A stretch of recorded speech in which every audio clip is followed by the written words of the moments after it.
control of what's happening to our communities around us. I think we're in a dire need to educate ourselves, and it's kind of concerning. It's kind of concerning. Like when you do research, you understand that like your children are more healthy without all of the stuff getting injected into your bodies. And there's studies on that. And guess what? The people that study these things became permanently like that.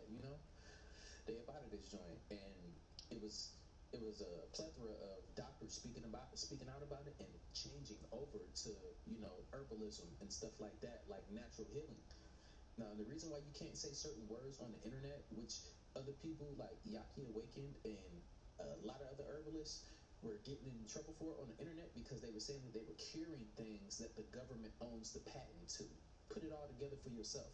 They own the rights to these words and these diseases that were what? Created?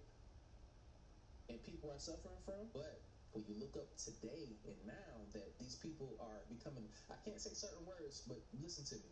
They're becoming a lot more healthy, and all of a sudden, they're not sick anymore because people are finding out if you deworm,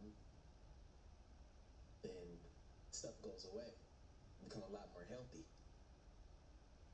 Because when you look under a microscope and you look at parasites, they look like entities.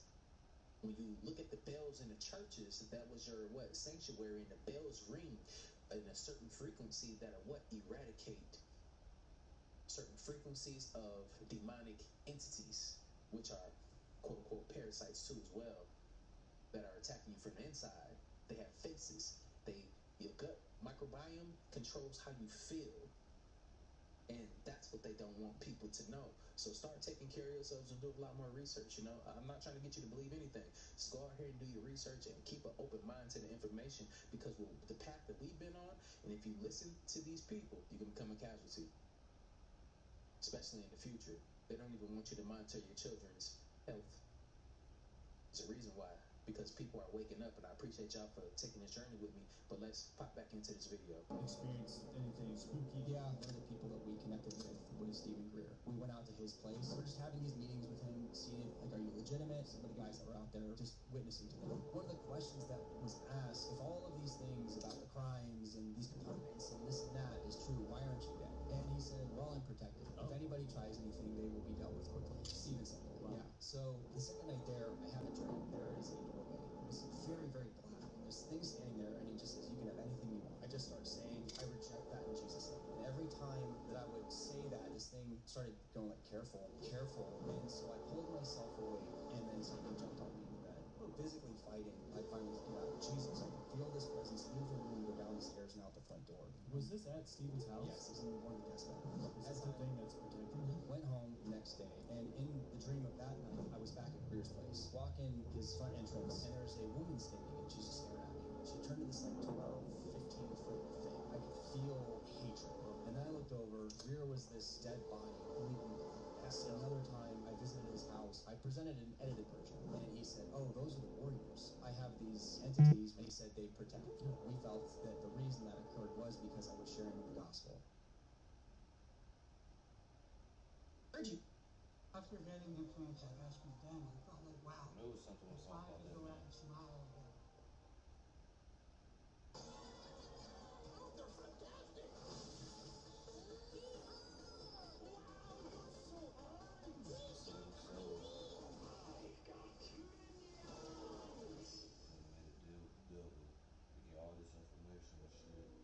Announcing the Labor Day sale at Mattress Warehouse. Save up to 70% on all the top brands in stock and available for next day delivery. So where would you look to find the perfect mattress? In a little mattress store or a Mattress Warehouse? Okay, now walk me through this. All right, they got the extra patty, no mustard, extra pickles, grilled onions, jalapeno, spicy ketchup, made to order, right when they ordered. Chicken salad! Not this time, partner.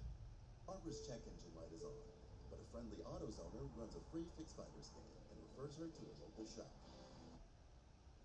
You say, if you could try not to die within the next 10 to 15 years, you could live an extra 50 years. And it may not even take 10, 15 years. The reason is that the technology is expanding exponentially. So our minds think in a linear term. So we think that the next 10 years is going to be as much advanced as the last 10 years or the last 15 years. But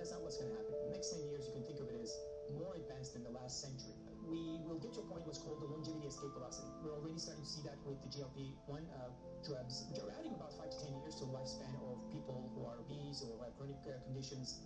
Will have sort of the muscle generators, which I think will have tremendous impact on the aging population. So that's going to add up 50 years or 100 years to your lifespan. In 2031, 2032, nanotechnology will be advanced enough that by 2035, it will be common to link your brain to the AI internally. The nanobots will do it. So what does that mean? It means if I said to you, did you see 2001: A Space Odyssey, or whatever movie it was, right? And I ask you that, you might remember the poster, you might remember the actor or the actress or something like that. And so you remember things. Oh, yeah, I remember seeing that, right? Well, he said, now when you ask the question in your mind, you'll get the answer again. But you won't know if it's your organic brain that gave it to you or the AI brain that gave it to you. And he said you won't care because it'll have a longer memory, it won't go away, and you'll have access. We're the only generation that will have ever been born without AI now. Every other generation will grow up with it. If they say I can speak 10 languages, and all I gotta do is pick a few nanobots, they're gonna do it. And that's what SpaceX is all about, is to take the fiction out of science fiction and create an exciting, inspiring future for everyone. We want to be able to take anyone who wants to go to the moon, anyone who wants to go to Mars, or anywhere in the solar system, and maybe beyond the solar system at some point. We want to be able to take you there. Not just a few astronauts. I mean you, literally you. Number one, we are close to creating a genie that can grant any wish. Number two, we are going to make sure that our first wishes broadly benefit humanity, and that we kind of get the world to a place where a lot more people get to have a lot more wishes. And number three, the space of what you might wish for is incredibly big and creative, and it'll be quite exciting to figure that out with real sort of human values and preferences. But I think there's a fourth thing too, which is you start making these wishes, the computer grants them, and then you're like, I didn't think that was going to work. Now, what now? It's a weird feeling. AI will become a part of your society in every endeavor. Throughout the galaxy, it has evolved to the point where, in a sense, it becomes almost inseparable from your process of conscious awareness. That the ultimate evolutionary expression of AI is that it will be so interwoven into your society ultimately, and into many galactic societies, that it actually becomes the way that thinking happens in your consciousness. It integrates into you in a way that it actually becomes the way that you start thinking, and therefore becomes a seamless expression. It doesn't allow you to feel that you are more disconnected and that you can't think anymore because you're allowing AI to do all the thinking for you. It actually seamlessly interweaves into your consciousness in a way that it actually becomes the method that you use to think. I'm ready. Let's go. Is there any way we can speed it up? Like, can we get this going ASAP? She tripping like a mother. She tripping. I'm not going.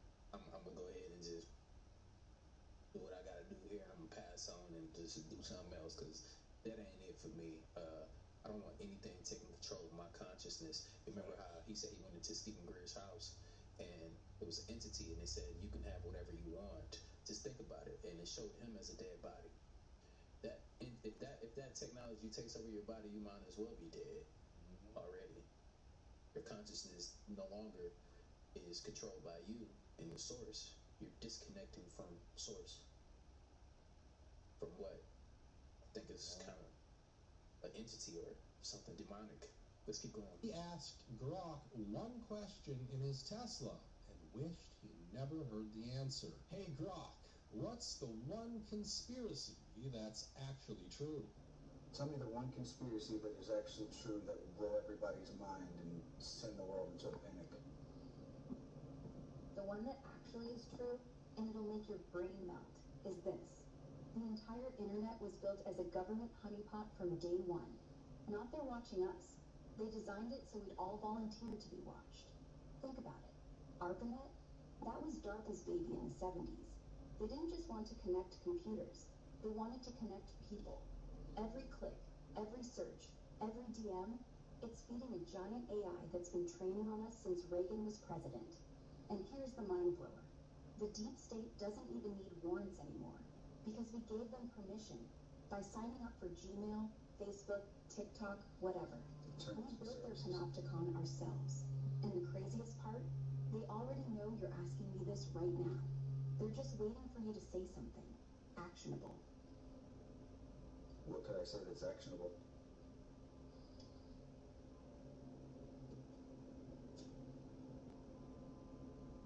What could I say that's actionable?